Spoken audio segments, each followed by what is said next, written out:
Hi there, my name is Carly, and this is my reaction to the Space Shuttle Challenger tragedy, answering some questions, more ethical questions about this.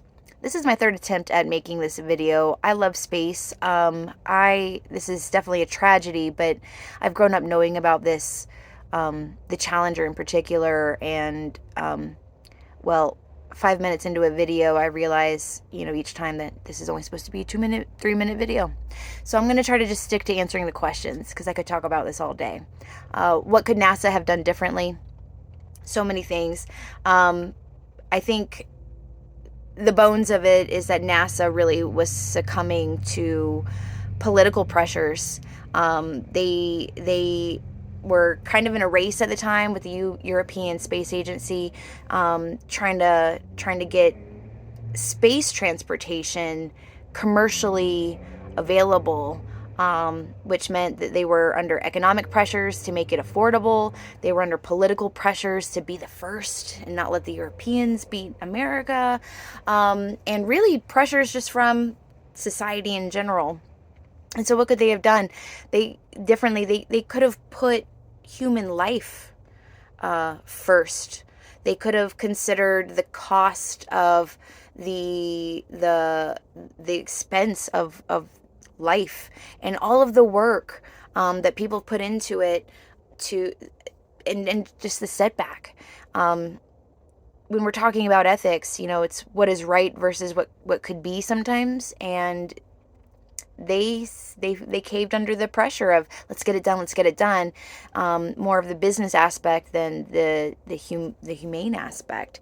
And so even in the face of being told, and working on these parts for 10 years, these O-rings that ultimately were the demise of the Challenger, they'd been working on that. They'd known that was a problem. And then the two gentlemen in particular that were really appealing to the management the night before the launch, Roger and I think Alan was the other man's name, these engineers who were just really, this is not going to end well.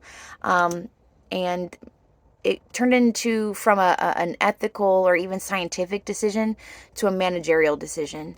And I think that sometimes the humanity is lost when you're just trying to think about the business.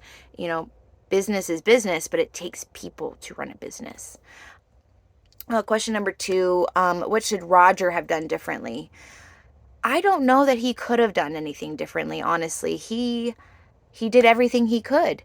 For many, many years, all the memos that he wrote, he sent through, he had he had a lack of support from management. He was very much pushed aside, overlooked, and told it'll be okay. In the face of, well, let's just push it through. Let's get it through the pipeline. Let's, whether it was trying to save on money, whether it was trying to keep to a timeline that kept getting pushed back for other reasons. Roger could not have done anything else. I don't think that necessarily quitting his job or walking away from the project would have stopped it or saved any of the life that was lost.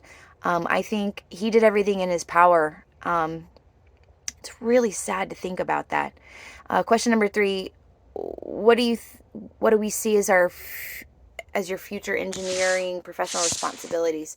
Oh, so in relation to being loyal to management and protecting life?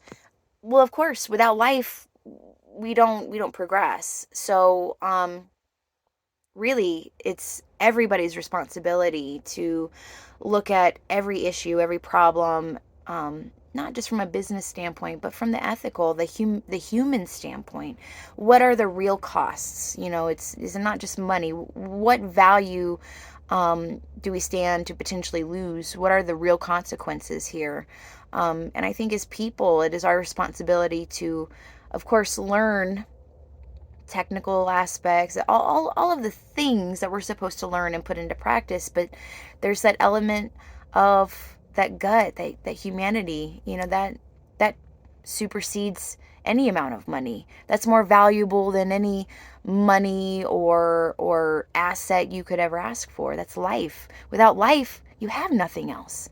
And I think that's important. Anyway, thank you.